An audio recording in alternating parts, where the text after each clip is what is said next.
इधर दिल्ली के नजदीक उत्तर प्रदेश के गाजियाबाद में 9वीं मंजिल के फ्लैट की बालकनी से कूदकर खुदकुशी करने वाली 3 बहनों के पिता ने कई चौंकाने वाली बातें बताई। बच्चियों के पिता के मुताबिक तीनों बच्चियां बीते कुछ महीनों से खुद को भारतीय नहीं बल्कि कोरियन मान रही थी और कभी डांटते फटकारते हुए अगर उन्हें भारतीय कह दिया जाता था तो वो चीखने चिल्लाने और रोने लगती थी। उन्हें कोरिया के फ्रेंड कोरिया से पसंद था। अब ऐसा एडिक्ट हर कोई नहीं होगा ना सोसाइटी में।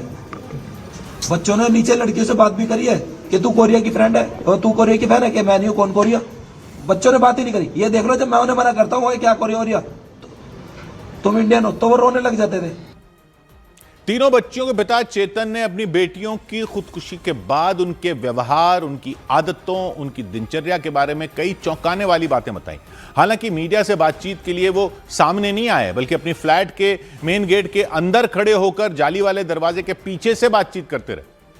चेतन के मुताबिक उनकी तीनों बच्चियां पूरी तरह कोरियन गेम और कोरियन ड्रामा की एडिक्ट हो चुकी थी। मैं भी अपना काम में बिजी रहता था, मुझे खुद नहीं पता लगा कि क्या था ये। मुझे खुद बताया गया कि ये एक एडिक्ट हो गए थे बच्चे तुम्हारे। अब एडिक्ट किसका होता है बंदा? हम भी शक्तिमान देखते थे बचपन में, हम तो एडिक्ट नहीं हुए ना। आपको पता कैसे लगा कि बच्चे एडिक्ट हो चुके हैं? जब फोन छीना उससे पहले पता लगा? नहीं, जिस दिन मरे हैं उस दिन रात को। पुलिस के मुताबिक 3 साल पहले चेतन अपने परिवार के साथ भारत सिटी नाम की हाउसिंग सोसाइटी में किराए पर फ्लैट लेकर रहने आए थे। B1 टावर में फ्लैट नंबर 907 में चेतन का पूरा परिवार रहता था, लेकिन आसपास के लोगों के मुताबिक उनके 5 बच्चे घर से बाहर बेहद कम दिखाई देते थे।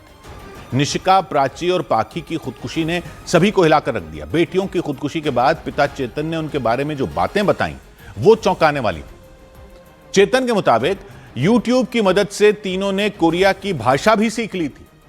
यहां तक कि घर में आपस में वो बातचीत भी कोरियाई भाषा में किया करती थी। पिता के मुताबिक कोरियन मूवी और कोरियन गेम से उनका लगाव कोविड महामारी के दौरान शुरू हुआ था। बच्चियों का स्कूल जाना बंद हो चुका था। मोबाइल पर वो कोरियन मूवी और वेब सीरीज देखने लगी थी। कई घंटों तक वो कोरियाई भाषा के गाने सुनती रहती थी। चेतन के मुताबिक बड़ी बेटी निशिका कोरियन कल्चर में सबसे पहले ढली। बाद में प्राची और पाखी भी अपनी बड़ी बहन को देखकर वैसा ही करने लगी। तीनों पर कोरियन कल्चर का इतना असर हुआ कि वो खुद को भारतीय मानती ही नहीं थी। मैं बच्चों को पूरी केयर करता था, बस ये कि मैंने थोड़ा सा ये डिले करा कि उन्हें फोन प्रोवाइड कराया और फोन के जरिए वो कोरियन से जुड़े, कोरियन पर्सनैलिटी में उतरे। कोरिया बंद होना चाहिए इंडिया में बस। बच्चियों के पिता के मुताबिक उनकी बेटियों ने कोरियन लोगों की तरह कपड़े पहनना, खाना खाना, बात करने का तरीका सब अपना लिया था। यानी निशिका, प्राची और पाखी के घर वालों के मुताबिक उन तीनों के दिमाग में कोरिया का कल्चर पूरी तरह घुस चुका था। चेतन ने बताया कि तीनों ने मिलकर एक YouTube चैनल भी बनाया था और वो उस पर कोरिया के कल्चर से जुड़े वीडियो बनाकर डाला करती थी। घर में सख्ती बढ़ने और मोबाइल फोन छीन लिए जाने के बाद करीब 1 महीने पहले उन तीनों ने इस चैनल को खुद ही डिलीट भी कर दिया था। चेतन के मुताबिक तीनों पर कोरिया के कल्चर का असर इस कदर पड़ा था कि वो बड़े होकर कोरिया के लड़कों से ही शादी करना चाहती थी। सूत्रों के मुताबिक पुलिस को बच्चियों के कमरे से मिली 18 पन्नों की डायरी में भी इससे जुड़ी कई बातें लिखी मिली। सूत्रों के मुताबिक डायरी में लिखा मिला कि तीनों बहनों ने 4 साल के अपने भाई को भी दुश्मन बना लिया था, क्योंकि माता पिता ने उन तीनों को यह हिदायत दी थी कि भाई को कोरिया की भाषा और कोरिया की संस्कृति सिखाने की कोशिश न करें और ना ही उसे किसी कोरियन नाम से बुलाएं।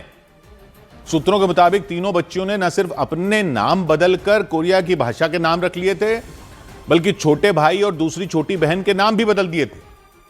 और सूत्रों के मुताबिक इस बात का जिक्र उन तीनों ने अपनी डायरी में भी किया था। डायरी में अंग्रेजी में एक जगह पर उन तीनों ने लिखा कि ये हमारी पसंदीदा चीजें थीं जिन्हें हम दिल से भी ज्यादा पसंद करते थे। कोरियन और K-पॉप तो सबसे पहले थे। सच तो यह था कि हम तीनों छोटे भाई देवू को भी अपना बनाना चाहते थे, पर तुम लोगों ने मौका नहीं दिया। उसको बॉलीवुड बना दिया, जिसे हम जान से भी ज्यादा हेट करते थे। तीनों बच्चियों की डायरी के पन्नों पर लिखी बातों का पुलिस वालों ने अनुवाद किया तो सभी सन्न रह गए, क्योंकि डायरी में उन्होंने लिख रखा था कि घर में किसी ने भी छोटे भाई देवू को हमारी तरह बनने ही नहीं दिया। इसी वजह से हमने देवू को खुद से अलग कर दिया। उसे बता दिया कि हम कोरियन और के पॉप हैं और तुम इंडियन और बॉलीवुड हो। तीनों लड़कियों के सुसाइड नोट में कई जगह पर सॉरी और कोरिया के कल्चर के लिए लव शब्द का इस्तेमाल किया हुआ मिला और उनकी डायरी में 19 पॉइंट में कोरियन फिल्मों, वेब सीरीज के नाम वो सब लिखे मिले। पिता चेतन ने तीनों की मौत के लिए कोरियन गेम और कोरियन ड्रामा को ही जिम्मेदार मानते हुए भारत में इस पर बैन लगाने की मांग की। हॉस्पिटल है लोनी में जो 50 बेड वाला, वहां पे मैं गया था। मुझे डॉक्टर ने कहा आपसे पहले 7 केस पिछले महीने के हैं कोरिया के, और लिख के भी बच्चे मेरे वो ही गए हैं कि लो छुड़ा लिया तुमने कोरिया। मेरे बच्चे सुसाइड नोट पे लिख के गए, लो तुमने पापा छुड़ा लिया कोरिया। चेतन के मुताबिक तीनों बेटियां हमेशा कोरिया जाने की बातें किया करती थी। चेतन ने बताया कि जब बच्चियों पर सख्ती बढ़ाई जाती और फोन ले लिया जाता था तो वो खाना छोड़ देती थी। पुलिस को जांच के दौरान पता चला कि बड़ी बेटी निशिका ने 4वीं तक, प्राची ने 3री तक, छोटी बेटी पाकी ने 2री कक्षा तक ही पढ़ाई की थी। पुलिस के मुताबिक पढ़ाई लिखाई में बहुत अच्छा नहीं होने की वजह से वो फेल भी हो गई थी। इसके बाद उनका स्कूल जाना बंद हो गया था। पिता की आर्थिक हालत ठीक नहीं होने की वजह से दूसरी जगह एडमिशन भी नहीं हुआ था।